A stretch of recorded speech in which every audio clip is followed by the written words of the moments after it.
Untzaga plaza eta bere inguruan dauden eraikinak gure oroimenaren funtsak dira, baina baita gure gaur egungo eguneroko bizimoduaren gune ere.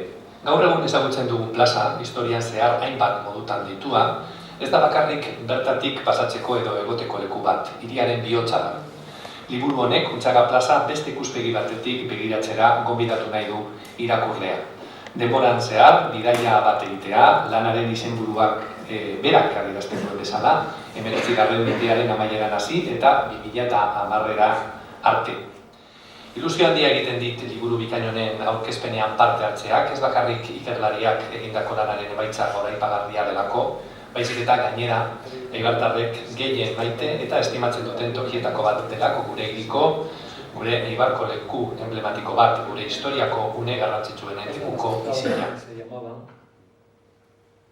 Seguimos pasando. 15, el contraplano, digamos.